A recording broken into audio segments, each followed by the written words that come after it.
ഇവിടെ നമ്മുടെ പത്തനംതിട്ടയിലുള്ള ഷോപ്പിംഗ് മാളിൻ്റെ സൈറ്റിൽ പ്ലംബിംഗ് വർക്ക് സ്റ്റാർട്ട് ചെയ്തിരിക്കുകയാണ്. നമ്മളിവിടെ 4-ഇഞ്ച് പൈപ്പിൽ എൻഡ് ഗ്യാപ്പ് ഉണ്ടാക്കിക്കൊണ്ടിരിക്കുകയാണ് കേട്ടോ.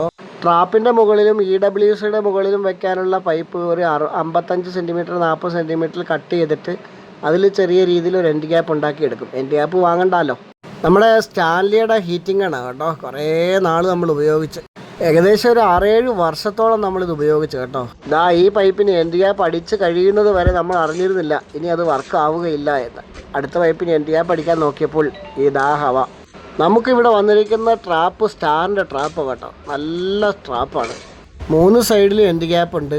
പിന്നെ പൈപ്പ് ഇറക്കി വെക്കാനുള്ളൊരു സ്ഥലവും ഉണ്ട്. കൂട്ടുകാരെ, നമ്മൾ ചെയ്യുന്നത് ഒരു ഷോപ്പിംഗ് മാളിൻ്റെ ബാത്റൂമാണ് കേട്ടോ. അവിടെ വാഷ് ഏരിയയും ടോയ്ലറ്റുമാണ് പ്രധാനമായിട്ടുമുള്ളത്. ഒരു ടോയ്ലറ്റിൽ ഹെൽത്ത് ഫോസറ്റും കണക്ഷൻ പൈപ്പും ടാപ്പും ഇത്രയുമാണ് നമുക്ക് റിക്വയർഡായിട്ട് വരുന്നത്. അതിനു വേണ്ടിയുള്ള വർക്കാണ് നമ്മളവിടെ ചെയ്യുന്നത്. ചെറിയ വർക്കാണെങ്കിലും കട്ടയൊക്കെ നല്ല അടിപൊളി കട്ടയാണ് കേട്ടോ. ഒരു മയവും ഇല്ല. പൊടി എന്തായാലും തിന്നേ പറ്റും. നല്ല പോലെ പൊടിയുണ്ട്. നല്ല അടിപൊളി കട്ടയുമാണ്. എന്തായാലും ഇടിച്ച് നമ്മൾ പൈപ്പ് ഒട്ടിച്ചുകൊണ്ടിരിക്കുകയാണ്.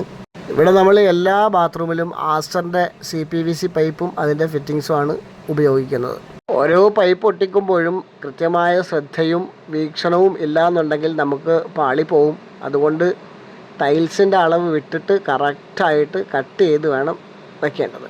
വാഷ് ബേസ് സെറ്റ് ചെയ്യുമ്പോഴേ ഈ വാഷ് ഏരിയയിൽ ഇവിടെ ഇങ്ങനെ സെറ്റ് ചെയ്യാൻ നമ്മൾ ഈ പൈപ്പ് സെറ്റ് ചെയ്തേക്കുന്നത് ഇപ്പം അളവ് കറക്റ്റ് അളവ് സെറ്റ് ചെയ്താണ് നമ്മൾ വെച്ചിരിക്കുന്നത്. എന്ന് വെച്ച് കഴിഞ്ഞാൽ വാഷ് ബേസ് നമുക്ക് ടോപ്പ് വരുന്നത് ഫ്ലോർ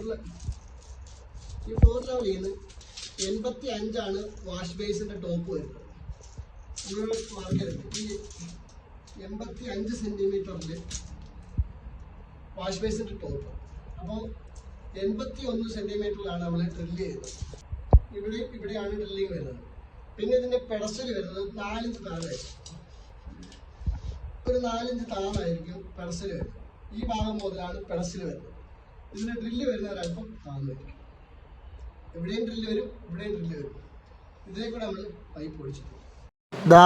ഈ താഴ്ഭാഗത്തൂടെ കട്ട് ചെയ്ത് കയറ്റി കഴിഞ്ഞാൽ ഒരുപാട് ഫിറ്റിങ്സ് ആവും. ബൈപ്പാസൊക്കെ കയറ്റേണ്ടി വരും. അതിന് പകരമാണ് ഇങ്ങനെ ചെയ്യുന്നത്. ഇതിൻ്റെ ഫോട്ടോസൊക്കെ നമ്മൾ സൂക്ഷിക്കും കേട്ടോ. ഈ സൈറ്റിലേക്ക് വേണ്ട എല്ലാ ക്ലോസറ്റും വാഷ് ബേസിനും ടാപ്പും ഹെൽത്ത് ഫോസറ്റും എല്ലാം അത് ക്ലയൻറ്റ് ആദ്യം തന്നെ വാങ്ങിയിട്ടുണ്ട് കേട്ടോ. അളവ് തെറ്റാതിരിക്കാനും കൃത്യമായി ചെയ്യുന്നതിന് വേണ്ടിയൊക്കെയാണ് നമുക്ക്. ഇതാണ് നമ്മുടെ ഔട്ട്സൈഡ് ഏരിയ. അത്യാവശ്യം നല്ല ഹൈറ്റുള്ള ഏരിയ ആണ്. നല്ലതുപോലെ വർക്ക് കയറും. അല്പം റിസ്ക്കിയുമാണ്.